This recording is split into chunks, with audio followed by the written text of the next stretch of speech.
شاہ ذیشان کا مرحبا مرحبا، قلب ہیبت سے لرزاں ہے انسان کا مرحبا مرحبا۔ الحمدللہ رب العالمین، الصلاة والسلام علی سید الانبیاء والمرسلین، اما بعد فاعوذ باللہ من الشیطان الرجیم، بسم اللہ الرحمن الرحیم۔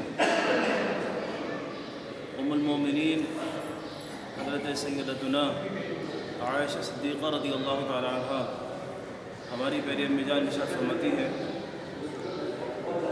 اپنی محفلوں کو مجھ پر درود پاک پڑھ کے سجایا کرو، یعنی حضور مصطفیٰ کریم صلی اللہ علیہ وسلم پر درود پاک کا پڑھنا یہ محفلوں کی زینت ہے، کہ یہ تمہارا درود پاک پڑھنا کل قیامت کے روز تمہارے لیے نور ہوگا۔ صلو علی الحبیب صلی اللہ تعالی علی محمد صلی اللہ علیہ وآلہ وسلم۔ ماہ رمضان المبارک کی آمد ہے، اور حضور نبی پاک صلی اللہ علیہ وآلہ وسلم رجب المرجب کی آمد پر جیسے ہی اللہ کا مہینہ یعنی رجب المرجب سایہ فکر ہوتا، حضور نبی پاک صلی اللہ علیہ وآلہ وسلم کے لبھائے مبارکہ سے دعاؤں کے پھول جھڑنے لگتے، الفاظ کچھ یوں ترتیب پاتے، اللہم بارک لنا فی رجب و شعبان و بلغنا رمضان، اے اللہ ہمارے لیے ہمارے رجب و شعبان میں برکتیں عطا فرما اور ہمیں رمضان کریم سے ملا دے۔ رجب کے مبارک مہینے میں ہی رمضان کریم کے استقبال کی تیاری آپ دعاؤں سے شروع فرما دیا کرتے تھے، تو اب تو الحمدللہ بالکل آمد ہے، چند ہی دن کے بعد الحمدللہ ہلال رمضان ہم پر طلوع ہوگا، ایک شور مچے گا، وہ دیکھیے رمضان کریم کا چاند نظر آ گیا ہے، اور الحمدللہ مساجد میں تراویح کی صورت میں ہر طرف قرآن کریم کی خوبصورت صدائیں آ رہی ہوں گی، پھر صبح سحری میں اٹھانے والوں کی صدائیں، پھر صبح سحری میں نعت پاک مصطفیٰ صلی اللہ علیہ وسلم پہ سحری کہ الحمدللہ جو دسترخوان سجتے ہیں، جس کو حدیث پاک میں ہے کہ یہ برکت والا ناشتہ ہے، برکت والا کھانا ہے، اور پھر الحمدللہ اذان، پھر نماز، پھر وہ ایک خوبصورت سما ہے، اور پھر افطار اور پھر اس کی برکتیں، اور افطار کے وقت کی دعائیں کہ حدیث مبارکہ میں ہے کہ افطار کے وقت اللہ تبارک و تعالی روزے دار سے اتنا خوش ہوتا ہے، ایسا فرماتا ہے کہ یہ روزے دار جس نے میرے لیے روزہ رکھا، اب یہ جو دعا مانگے گا اس کی دعا قبول کی جائے گی۔ الحمدللہ اس مبارک مہینے کے استقبال میں الحمدللہ ہم امام غزالی رحمۃ اللہ تعالی علیہ کی شعراء پاک تصنیف مکاشفۃ القلوب سے کچھ باتیں آپ کو سناتے ہیں، تاکہ الحمدللہ اللہ کے فضل و کرم سے ہمیں اکابرین کے جو دروس ہیں جو انہوں نے ہماری تربیت فرمائی ہے وہ ہم سیکھیں، ہمیں پتہ چلے کہ رمضان کریم کیا ہے اور رمضان کریم میں کیا ہے۔ درود شریف پڑھیے، اللہم صلی علی سیدنا مولانا محمد وآلہ وسلم۔ چنانچہ ماہ رمضان المبارک کی فضائل کے ضمن میں امام غزالی رحمۃ اللہ تعالی علیہ اللہ تبارک و تعالی کے فرمان سے گفتگو کا آغاز فرماتے ہیں، اور فرماتے ہیں کہ رب کریم ارشاد فرماتا ہے، یا ایھا الذین آمنوا کتب علیکم الصیام کما کتب علی الذین من قبلکم، اے ایمان والو تم پر روزے فرض کیے گئے جیسا کہ ان پر فرض کیے گئے جو تم سے پہلے تھے۔ حضرت سیدنا سعید بن جبیر رضی اللہ تعالیٰ عنہ سے مروی ہے کہ ہم سے پہلے روزہ عشاء سے لے کر آئندہ رات تک طویل رکھا جاتا تھا جیسا کہ ابتدائی اسلام میں تھا، اور اہل علم کی ایک جماعت سے مروی ہے کہ عیسائیوں پر بھی روزہ لازم تھا، اب کبھی وہ گرما میں آ جاتا اور کبھی سرما میں، چنانچہ سفر میں اور کاروبار کے سلسلے میں ان کو مشقت محسوس ہوتی، تو ان کے بڑوں نے اجتماعی رائے کے ساتھ فیصلہ کیا کہ ہم سرما اور گرما کے درمیان بہار کے موسم میں روزے خود ہی مقرر کر لیتے ہیں، اور اس بے ایمانی کے گناہ کو دھونے کے لیے 10 روزوں کا مزید اضافہ کر لیتے ہیں۔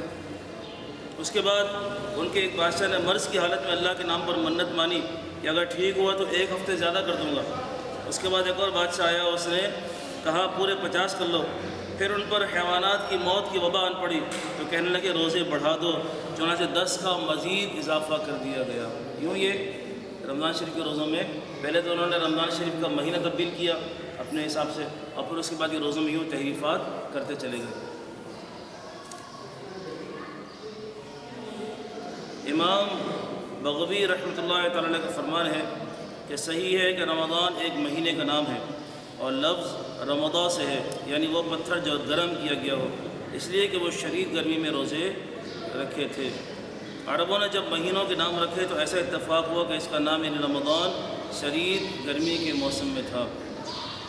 ایک قول کے مطابق اس کی وجہ یہ ہے کہ یہ رمضان کریم گناہوں کو جلا دیتا ہے۔ یہ روزے سن 2 ہجری میں فرض ہوئے اور یہ ضروریات دین میں سے ہیں، فرائض میں سے ہیں۔ ماہ رمضان کے روزوں کا منکر کافر ہے۔ کثیر احادیث میں روزوں کے فضائل مروی ہیں۔ حضور اکرم صلی اللہ علیہ وآلہ وسلم کا فرمان ہے کہ جب ماہ رمضان کی پہلی رات آتی ہے تو تمام جنتوں کے دروازے کھل جاتے ہیں اور سارا مہینہ ایک دروازہ بھی بند نہیں ہوتا، اور اللہ تعالیٰ ایک آواز دینے والے کو حکم دیتا ہے کہ یہ آواز دو، اے بھلائی کے طلبگاروں آگے بڑھو اور اے برائی کے طلبگاروں پیچھے ہٹو۔ پھر فرماتا ہے کہ ہے کوئی بخشش مانگنے والا کہ اسے بخش دیا جائے، کوئی مانگنے والا ہے تاکہ جو مانگتا ہے اسے دیا جائے، ہے کوئی توبہ کرنے والا تاکہ اس کی توبہ قبول کی جائے۔ صبح طلوع ہونے تک اسی طرح آوازیں دی جاتی ہیں۔ افطار کے وقت ہر شب اللہ تعالیٰ دوزخ سے 10 لاکھ گناہ گاروں کو آزاد فرماتا ہے جن پر ان کے گناہوں کی وجہ سے جہنم لازم ہو چکا تھا۔ حضرت سیدنا سلمان فارسی رضی اللہ تعالیٰ عنہ سے مروی ہے کہ جناب رسول اللہ صلی اللہ علیہ وسلم نے شعبان کے آخری دن ہمیں خطاب فرمایا۔ شعبان کے آخری دن رمضان کریم کے بارے میں خطاب کرنا اور رمضان کریم کے بارے میں بتانا یہ سنت مصطفیٰ صلی اللہ علیہ وسلم ہے۔ اس نے اتفاق سے یہ بھی وہ تو شعبان کا آخری دن حضور نے ارشاد فرمایا، یہ شعبان کا آخری دن ہے۔ تو جناب رسول اللہ صلی اللہ علیہ وسلم نے ارشاد فرمایا کہ اے لوگو، تم پر ایک عظیم مہینہ سایہ کر رہا ہے، اس میں قدر کی رات ہے جو 1000 مہینے سے بہتر ہے۔ اللہ تعالیٰ نے اس کے روزے فرض کیے اور رات کا قیام نفلی عبادت ہے۔ جس نے اس میں ایک نیکی کی گویا اس نے دوسرے مہینوں میں کے مطابق فرض ادا کیا، اور جس نے ایک فرض ادا کیا گویا اس نے دوسرے مہینے کے حساب سے 70 فرض ادا کیے۔ یہ صبر کا مہینہ ہے اور صبر کا ثواب جنت ہے۔ یہ مؤاسات یعنی غم خواری کا مہینہ ہے، اس میں ایماندار کی روزی فراخ کر دی جاتی ہے۔ جس نے اس میں کسی روزہ دار کا روزہ کھلوایا اس کے لیے ایک غلام آزاد کرنے کا اجر ہے اور اسے گناہوں کی معافی ہوگی۔ ہم نے اس کی اے اللہ کے رسول صلی اللہ علیہ وسلم، ہم میں سے ہر ایک اس قدر نہیں پاتا کہ روزے دار کو افطار کرائے یعنی مکمل کھانا کھلائے۔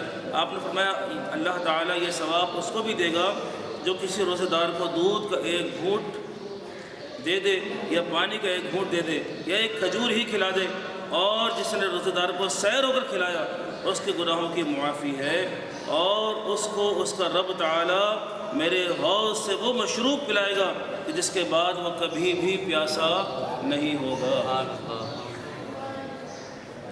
اور اس کے لیے وہی اجر ہے بغیر اس کے کہ اس کا اپنا اجر کم ہو۔ اور یہ ایسا مہینہ ہے کہ اس کا آغاز رحمت ہے اور اس کا درمیانی معافی ہے اور اس کا آخر دوزخ سے آزادی ہے۔ جس نے اپنے غلام سے اس میں بوجھ کم کر دیا ہے، جیسے فرض کیجیے کوئی آفس میں آفیسر ہے، کوئی باس ہے، کوئی مالک ہے، تو اس طرح کے لوگ ہیں، اس طرح کے بڑے ہیں، تو ان کو چاہیے کہ وہ اپنے ماتحتوں پر کام کا بوجھ کم کر دیں۔ اس لیے دیکھا بھی جاتا ہے کہ اس مبارک مہینے میں لوگ کام کے معاملے میں تھوڑی سی اپنے ملازمین پر نرمی کرتے ہیں۔ تو جس کو اللہ تبارک و تعالیٰ نے یہ اختیار دیا ہو کہ وہ اپنے ملازمین پر نرمی کر سکتا ہو تو ملازمین پر نرمی کرنا اس کا بھی اجر و ثواب ہے۔ کیا فرمایا کہ جس نے اپنے غلام سے اس میں بوجھ ہلکا کر دیا اللہ تعالیٰ اسے آگ سے آزاد کر دے گا۔ بس اس میں 4 کام کثرت سے کیا کرو، 2 کاموں کے ساتھ تم اپنے رب کو راضی کر لو گے، اور 2 کاموں کے بغیر تمہیں چارہ ہی نہیں ہے، چارہ کار ہی نہیں۔ وہ 2 کام جن کے ساتھ تم اپنے رب کو کثرت سے راضی کر لو گے وہ یہ ہیں کہ گواہی دینا اللہ تعالیٰ کے بغیر کوئی معبود نہیں، یعنی لا الہ الا اللہ کثرت سے پڑھنا، اور نمبر 2 یہ کہ اس سے معافی مانگنا، یعنی استغفار کثرت سے کرنا۔ اور جن 2 کاموں کے بغیر تمہیں چارہ کار نہیں وہ یہ ہے، نمبر 1 اپنے رب سے جنت مانگنا، اور نمبر 2 دوزخ سے پناہ طلب کرنا۔ حضور اکرم صلی اللہ علیہ وآلہ وسلم کا فرمان ہے، جس نے رمضان شریف کے روزے ایمان کے ساتھ اور محاسبہ کرتے ہوئے رکھے، یہ بہت اہم الفاظ ہیں۔ ایمان تو الحمدللہ ہے، اس میں تو کوئی شک نہیں ہے، لیکن ایمان کے ساتھ ایک لفظ کہا گیا کہ ایمان کے ساتھ بھی رکھیں اور محاسبہ کرتے ہوئے رکھیں، اپنا احتساب کریں صبح سے لے کر شام تک۔ تو حلال چیزیں چھوڑ دیتا ہے، اب جب حلال چیزیں چھوڑ دی تو حرام تو بدرجہ اولا چھوڑ دینا چاہیے، یعنی بلا وجہ غصہ کرنا، جھوٹ بولنا، گالی گلوچ کرنا، بدتمیزی کرنا، لڑنا جھگڑنا، غیبت کرنا، زبان کا جو ایسا استعمال ہے کہ جس سے کسی کی دل آزاری ہو، کہتے ہیں میرا تو روزہ ہے، اگر تو نے مجھ سے پھٹے بازی کی تو روزہ تیرے سے ہی کھول لوں گا۔ اس طرح کی جو بےہودگی اور بدتمیزی ہے۔ پھر بہت سارے لوگ روزہ تو رکھتے ہیں، لیکن روزہ رکھنے کے بعد وہ تاش کی محفل سجا لیتے ہیں، آج کل موبائل ہے، موبائل میں لگ گئے، گھنٹوں کے لیے ٹی وی کھول لیا انہوں نے۔ پھر بہت سارے ایسے بھی لوگ ہیں جو دن کا روزہ تو چلو طریقے سے گزار لیتے ہیں کسی بھی طرح، لیکن جب رات آتی ہے تو برداشت سے باہر ہو جاتا ہے۔ پھر نائٹ جو میچز ہیں ان کی محفل، پھر کوئی لڈو لگا لیتا ہے، کوئی بلیٹ لگا لیتا ہے، کوئی جناب اللہ تاش کی محفل سجا لیتا ہے، چائے کے ہوٹلوں پہ لوگ بیٹھ کے فالتو باتیں کر رہے ہوتے ہیں۔ تو یہ محاسبے کے ساتھ نہیں ہے۔ یاد رکھے گا کہ جو دن میں تو روزہ رکھے لیکن رمضان کی راتوں کی قدر نہ کرے تو اس کے لیے بہت سخت وعید ہے، پتہ بہت سخت وعید ہے، اور قدردانی میں شمار نہیں کیا جائے گا۔ لہذا رمضان شریف کے دن کے بھی روزے رکھنے ہیں اور رات بھی اس کی احترام سے گزارنی ہے۔ رات کو بھری چھٹی نہیں ہے کہ رات میں جو چائے کرتے رہیں، دن کا بھی روزہ رکھنا ہے احترام کے ساتھ، اور رمضان کریم کی رات بھی احترام سے گزارنی ہے۔ اس کو کہتے ہیں ایمان اور محاسبے کے ساتھ، اور پھر اپنا محاسبہ بھی کرتا رہے کہ میں اللہ کے فضل و کرم سے اللہ کی رضا کے لیے حلال چیزوں کو چھوڑ رہا ہوں اللہ کے لیے، تو کیا میں نے اور دنوں کے حساب سے حرام چیزیں چھوڑ دی ہیں؟ کیا میں گناہوں کو ترک کر رہا ہوں آہستہ آہستہ، یا بس رمضان کے روزے فارمیلٹی کی طور پر رکھتا ہوں اور جب ایک دن گزر جاتا ہے تو اس کے بعد میں جانوں اور میرے کام جانیں؟ ایسا نہیں ہے میرے دوستوں۔ رمضان شریف کے آنے سے جیسے نیکیوں کے معاملے میں ترقی اور برکتیں ہوتی ہیں، ایسے ہی باتیں حاصل ہونی چاہیے۔ آپ کو اپنے اندر سدھار آنا چاہیے۔ کہتے ہیں نا کہ کوئی شخص یہ دیکھے کہ اسے دوسری نماز کی توفیق ملی تو اس کا مطلب الحمدللہ اس کی پہلی نماز قبول ہوئی، تو یہ دیکھے کہ رمضان کریم میں اگر اس کی عبادات میں دل لگ رہا ہے اور آئندہ کے لیے بھی الحمدللہ وہ اچھائی کی طرف راغب ہے، تو اس کا مطلب اچھائی ہے کہ الحمدللہ اس کو رمضان شریف میں برکت نصیب ہوئی ہیں۔ تو جس نے ایمان کے ساتھ اور محاسبہ کرتے ہوئے رمضان شریف کے روزے رکھے تو اللہ تبارک و تعالیٰ اس کے اگلے اور پچھلے سارے گناہوں کو معاف فرما دے گا۔ رمضان شریف کی فضیلت ہے الحمدللہ، اگلے اور پچھلے سارے گناہوں کو اللہ پاک معاف فرما دے گا۔ تو حضور نبی پاک صلی اللہ علیہ وسلم کا فرمان ہے کہ فرمان خدا مندی ہے، یعنی حدیث قدسی ہے، یعنی زبان مبارک زبان حضور نبی پاک صلی اللہ علیہ وسلم کی ہے، اور اس مبارک زبان سے جو کلمات ہیں وہ رب کریم کے ادا ہو رہے ہیں۔ کیا فرمایا؟ ابن آدم کا ہر عمل اس کا سوائے روزے کے یہ میرے لیے ہے اور میں ہی اس کی جزا دوں گا۔ اور یہ کس قدر خوش بختی کی بات ہے کہ باری تعالیٰ نے اس عبادت کو اپنی طرف منسوخ فرمایا اور فرمایا کہ یہ میرے لیے ہے اور میں ہی اس کا اجر دوں گا۔ بخاری شریف کی روایت ہے کہ میں ہی اس کا اجر دوں گا، اور ایک روایت میں یہ الفاظ مبارک ہے کہ میں ہی اس کا اجر ہوں۔ تو اگر روزے کا اجر خود رب کریم ہے تو اندازہ لگائیے کیا برکتیں ہوں گی۔ حضور اکرم صلی اللہ علیہ وآلہ وسلم نے فرمایا میری امت کو رمضان شریف کے مہینے میں 5 باتیں عطا ہوئیں جو پہلے کسی امت کو عطا نہیں ہوئیں۔ نمبر 1، روزے دار کے منہ کی بو اللہ تعالیٰ کے نزدیک مشک کی خوشبو سے بھی زیادہ پاکیزہ ہے۔ نمبر 2، فرشتے ان کے لیے دعائے مغفرت و بخشش کرتے ہیں یہاں تک کہ بندہ افطار کر لے، یعنی جب تک بندہ افطار نہیں کرتا فرشتے اس کے لیے مسلسل دعا کرتے رہتے ہیں۔ نمبر 3، متکبر شیاطین، بڑے بڑے شیاطین جکڑ دیے جاتے ہیں، قید کر دیے جاتے ہیں۔ نمبر 4، اللہ تعالیٰ ہر روز جنت کو آراستہ فرماتا ہے اور فرماتا ہے کہ قریب ہے کہ میرے بندوں سے تکلیف کمزوری دور ہو جائے۔ نمبر 5، آخری رات میں روزے داروں کو بخش دیا جاتا ہے۔ سبحان اللہ۔ عرض کیا گیا ہے اللہ کے رسول صلی اللہ علیہ وسلم کیا یہ آخری رات قدر کی رات ہے؟ فرمایا نہیں، جب کام مکمل کرے تو اس کو پوری روزی ملتی ہے۔ تو یہ کون سی رات ہے؟ یہ لیلۃ الجائزہ ہے۔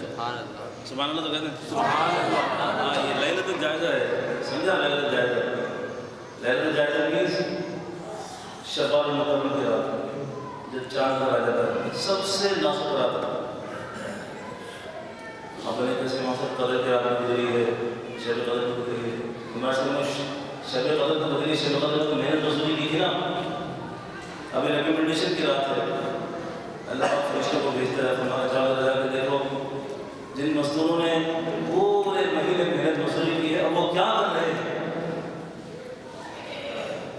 تو فرشتے جو دیکھ کر جاتے ہیں کیا کہتے ہوں گے؟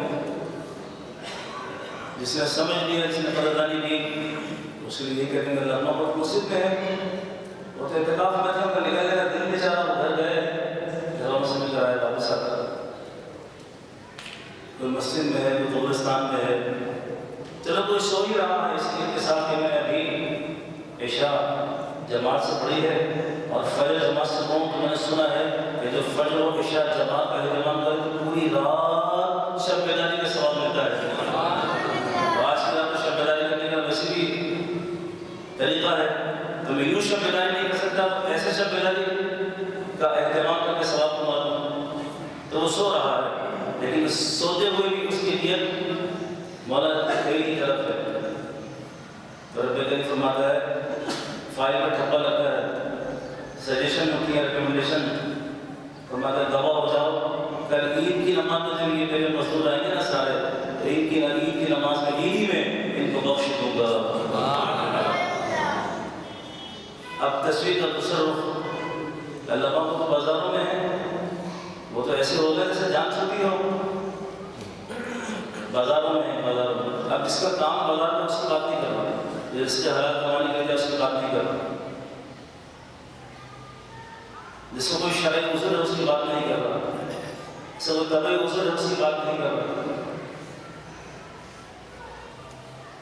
جو اپنے کسی گھر کی ضرورت کے تحت پیدا ہے اس کی بات نہیں کر رہا۔ یہ ان کی بات ہے جو چاند رات کو محض سیر و تفریح کے لیے بازاروں کی زینت بن جاتے ہیں، تو پھر وہ اللہ تبارک و تعالیٰ کی جو فائل ہے نا وہاں سے وہ نکال دیے جاتے ہیں۔ کوئی رب کریم کو پوچھتا نا بتا تم نے کیا دیکھا، تو فرشتے جا کے کیا کہیں گے کیا دیکھا، تو دوسروں کو یہ لیلۃ الجائزہ ہے اور اکثر لوگ اس سے غافل ہیں۔ یہ مزدور کو مزدوری ملنے کی رات ہے کہ اس رات یہ فیصلہ ہوتا ہے کہ یہ سارے مزدور ہماری بارگاہ میں مقبول، یہ سارے سبحان اللہ یہ سارے مزدور ہماری بارگاہ میں مقبول، اور کل انشاءاللہ کوئی میں مغفور، یہ مزدور آج کی رات مقبول اور کل عید کی رات کا عید کے دن مغفور، یہ بخشے ہوں گے انشاءاللہ۔ تو توجہ بہت ضروری ہے۔ اللہ تبارک و تعالیٰ کی بارگاہ میں دعا ہے کہ اللہ رب العزت ہمیں ان باتوں کو سمجھنے کی توفیق عطا فرمائے۔